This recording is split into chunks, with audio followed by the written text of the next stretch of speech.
മുൻ എംഎൽഎമാരുടെ നിവേദനത്തിന്റെ അടിസ്ഥാനത്തിലാണ് മൂവാറ്റുപുഴ നഗരത്തിലെ ഗതാഗത സ്തംഭനത്തിന് പരിഹാരം കാണാൻ ധനകാര്യമന്ത്രിയുടെ ഇടപെടലുണ്ടായതെന്ന ചിലരുടെ വാദം ധാർമ്മികതയില്ലാത്ത നേതാക്കന്മാരുടെ ജൽപ്പനങ്ങൾ മാത്രമാണെന്ന് എൽദോ ഇബ്രാഹിം എംഎൽഎ. ഇതുമായി ബന്ധപ്പെട്ട ചോദ്യങ്ങളോട് പ്രതികരിക്കുകയായിരുന്നു അദ്ദേഹം.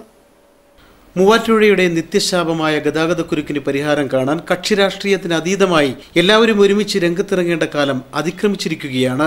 എന്നാൽ മുൻ എംഎൽഎമാർ തുടങ്ങിവെച്ചതും പാതിവഴിയിൽ നിർമ്മാണം നിലച്ചതുമായ പദ്ധതികൾ പൂർത്തീകരിക്കാൻ ശ്രമിക്കാത്തതാണ് ഗതാഗതക്കുരുക്കിന് പരിഹാരം കാണാൻ കഴിയാത്തതിനു കാരണമെന്നാണ് പൊതു അഭിപ്രായം.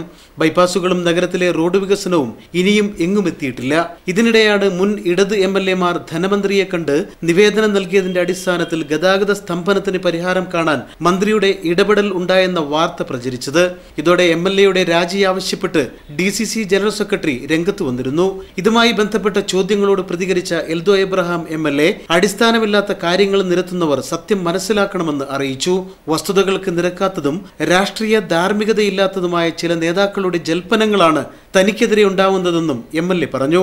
ധനകാര്യ വകുപ്പ് മന്ത്രി ഇന്നലെ വൈകുന്നേരം 7:30 മണിക്ക് ഇന്നലെ ചെങ്ങന്നൂരിൽ തെരഞ്ഞെടുപ്പ് പ്രവർത്തനത്തിനിടയിൽ കണ്ട അദ്ദേഹമായിട്ട് സംസാരിച്ചു പറഞ്ഞത്, ഒരു വീടിന്റെ താക്കോൽ കൈമാറ്റ ചടങ്ങ് നടക്കുമ്പോൾ മുൻ എംഎൽഎമാരായിട്ടുള്ള 2 പ്രിയപ്പെട്ട എൻ്റെ സുഹൃത്തുക്കൾ വന്നപ്പോൾ അവരൊരു നിവേദനം നൽകി.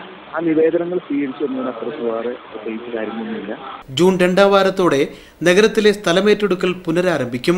2 കഷ്ണം കടലാസ് നിവേദനം കൊടുത്ത് എല്ലാം നേടിയെന്ന് പറയുന്നവർക്ക് പ്രമാണിമാരുടെ അജണ്ടയാണുള്ളതെന്നും ജനങ്ങൾ തെരഞ്ഞെടുത്ത എംഎൽഎ അറിയാതെ മണ്ഡലത്തിലെ ഒരു വികസന പ്രവർത്തനങ്ങൾക്കും ഫണ്ട് അനുവദിക്കില്ലെന്ന് ധനമന്ത്രി അറിയിച്ചതായും എൽദോ ഇബ്രാഹിം എംഎൽഎ വ്യക്തമാക്കി. മൂവാറ്റുപുഴ അസംബ്ലി നിയോജകമണ്ഡലത്തിൽ ഏത് വികസന പ്രവർത്തനങ്ങളുമായി ബന്ധപ്പെട്ടുകൊണ്ടാണെങ്കിലും മറ്റു കാര്യങ്ങളിലാണെങ്കിലും എന്ത് നടന്നാലും അതെല്ലാം മൂവാറ്റുപുഴയിൽ ജനങ്ങൾ തെരഞ്ഞെടുത്തിട്ടുള്ള എംഎൽഎ അറിഞ്ഞ് എംഎൽഎയുടെ അറിവും സമ്മതത്തിനു വേണ്ടി മാത്രമേ മൂവാറ്റുപുഴ നടക്കുള്ളൂ. മറ്റുള്ള നിവേദനങ്ങളെല്ലാം ഏത് സംഘം തന്നാലും അതെല്ലാം സ്വീകരിക്കും. അതിനപ്പുറത്ത് ഒരു പ്രസക്തിയില്ല എന്നാണ് അദ്ദേഹത്തിനോട് പറഞ്ഞത്. ജനങ്ങളുടെ പ്രശ്നങ്ങൾക്കൊപ്പം താൻ എന്നുമുണ്ടാവുമെന്നും എംഎൽഎ കൂട്ടിച്ചേർത്തു. അതല്ലാതെയുള്ള പ്രചരണങ്ങൾ വസ്തുതയ്ക്ക് നിരക്കാത്തതാണ്. അത് രാഷ്ട്രീയ ധാർമ്മികതയില്ലാത്ത ചില നേതാക്കന്മാരുടെ ജൽപ്പനങ്ങൾ മാത്രമാണ്. മാത്രവുമല്ല, മൂവാറ്റുപുഴയുടെ വികസനം ആഗ്രഹിക്കുന്നവർ നല്ല നിലയ്ക്ക് പോകണമെന്ന് ആഗ്രഹിക്കുന്നവരുടെ നിവേദനമോ ഒന്നുമായിട്ട് ഇതിനെ കാണാൻ പറ്റില്ല.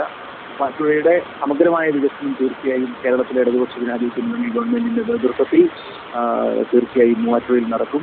അതിൽ വികസന പ്രവർത്തനങ്ങൾ നഗരവികസനവുമായി ബന്ധപ്പെട്ട് 99% കാര്യങ്ങളും കഴിഞ്ഞപ്പോൾ ഒരു ജോലിയും ചെയ്യാതെ 2 കഷ്ണം കടലാസിൽ തയ്യാറാക്കപ്പെട്ട ഒരു DPP തയ്യാറാക്കി ഒരു നിവേദനം കൊടുത്താൽ ആ നിവേദനത്തിലൂടെ ഞങ്ങളാണ് ഇതെല്ലാം നടത്തുന്നത് എന്ന് വരുത്തി തീർക്കാനുള്ള ശ്രമം ആരെങ്കിലും നടത്തിയാൽ അത് വ്യാമോഹമാണ്. പ്രബുദ്ധതയുള്ള ജനങ്ങൾ, മൂവാറ്റുപുഴയിലെ ജനങ്ങൾ, ചിന്തിക്കുന്ന ജനങ്ങൾ, ആ ജനങ്ങൾ തീർച്ചയായും ഇത്തരം പ്രചരണ വേലയെ തള്ളിക്കളയുന്ന ഉറച്ച വിശ്വാസമാണ് മൂവാറ്റുപുഴയിലെ എംഎൽഎ ഉള്ളത്.